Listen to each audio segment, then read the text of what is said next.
Hey guys, what's up? I'm Armin van Buuren from the Netherlands. I'm here in San Francisco to play Ruby's Guy tonight, and been a professional DJ. Well, what's professional? Started with an agent in '99, and grew from there. And still going strong. I have my own label, my own radio show, and touring the world like there's no tomorrow. For me, the main focus has never been to become #1 DJ in the world. It's not like I wake up like, okay, what do I have to do to become #1 DJ, or what do I have to do to make more money? I can honestly say with hand on my heart, I've never done it for that reason. I've always done it with, pure passion for music. I come from the old school way of DJing. I come from syncing up my records myself. When I do my radio show, I use Ableton. But I just feel like, for me, I love to sync up my tracks and actually mix live. For me, that is what I enjoy the most. I DJ with CDJ 2000s, basically from a USB key. I have my laptop on stage to communicate with front of house. We use iChat to communicate about the tracks that I have that have visuals. All my tracks are synced up with visuals. That means I have a DJM 200 mixer, CDJ 2000s next to it, and I have another set of CDJ 2000s next to that. And of these two outer CDJs, I run timecode signal, SEMT, and the timecode signal goes to front of house and backstage and everywhere. For most of my tracks, I have visuals made, and then the visual guy can mix it up in his VJ show. So I warn him like 10 minutes in advance, hey, I'm going to play this track. So in his visual show, my visual guy can adjust. He can say, okay, he's going to play that track.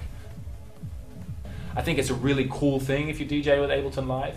And I know how to do it, but it wouldn't be creatively interesting for me, because you're just pressing knobs and starting loops and everything will be in sync, and then you use your effects. I mean, for me that is not creatively interesting, but who knows, in the future I will think differently. I thought I would never give up vinyl. I was one of the last ones to give up vinyl back in 2005.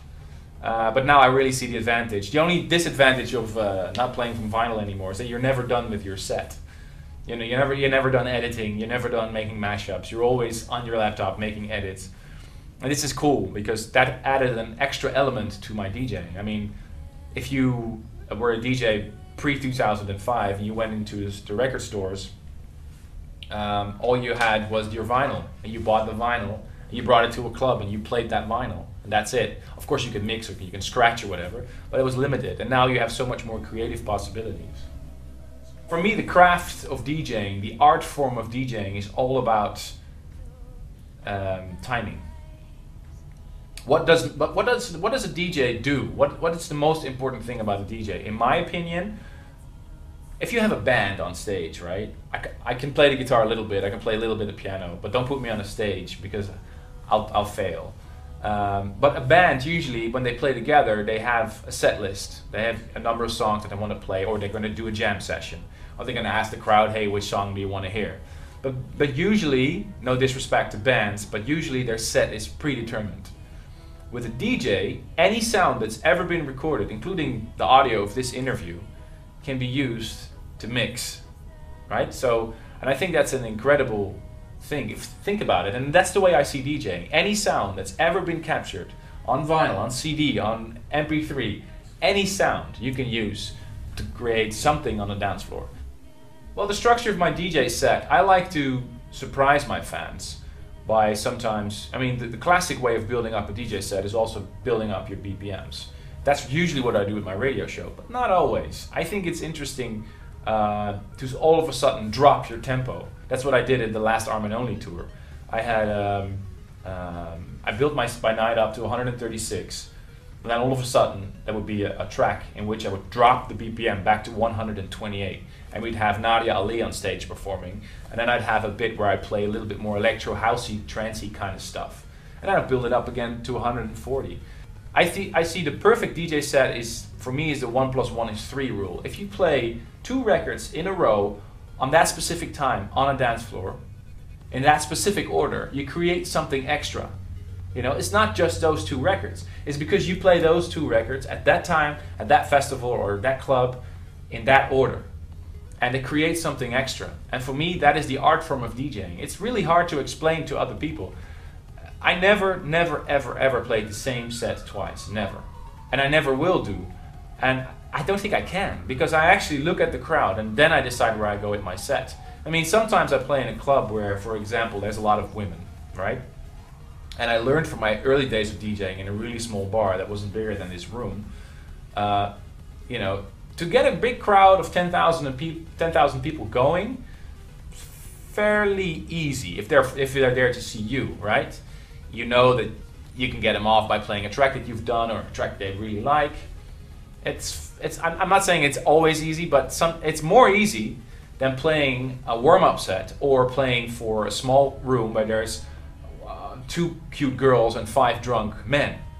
So I think if you really want to learn the essence of DJing, I give my hats off to all the guys here in the local bars here in San Francisco that have to DJ for 6-7 hours every week trying to entertain a crowd that's not really interested.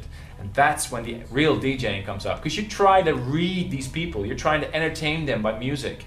So if you see like a lot of women on the dance floor, they're not really dancing, maybe try and throw in a vocal track, you know. And if your set's predetermined, you don't have that power. And that is the art form of DJing. It's feeling the crowd, reading the crowd, trying to see what's going on. If somebody orders a drink on the bar on your right and he has to scream in the barman's ear, you're playing too loud. You're playing too loud. If people are yawning on the bar, it means that it's either really late at night or you're just playing a boring set. You know, if there's virtually no women in the dance floor, forget it. If there's only guys, the room's going to empty very quick. So you have to look at the women, try to entertain them. These are just a few ground rules that I always use. I'm not there to play just for me. I'm not there to play Armin van Buuren music, because if I would be playing ambient music for 9 hours and it would bore everybody to death. But I'm there because I enjoy playing for people, and I'm there to enjoy entertaining people. My opinion about live DJing or not is, the first rule in music is that there are no rules. And the second rule is see rule 1. So whatever rocks your crowd, man. I'm serious. I'm not judging anybody. I think everybody's trying to survive in this industry, is trying to do a good job, is trying to rock a crowd. And if you do that by playing live performance, go ahead. If you do that by playing vinyl, go ahead. All that matters is what comes through your speakers and your performance on stage.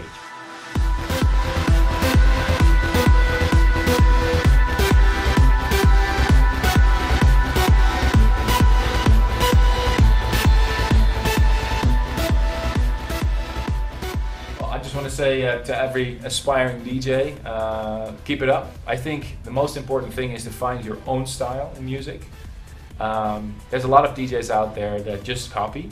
There's nothing wrong with being inspired by other DJs and trying to copy a little bit parts of their set, but try and find your own groove.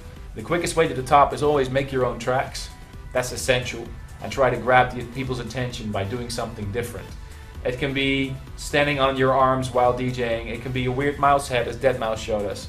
It can be a really great epic vocal track that everybody's playing.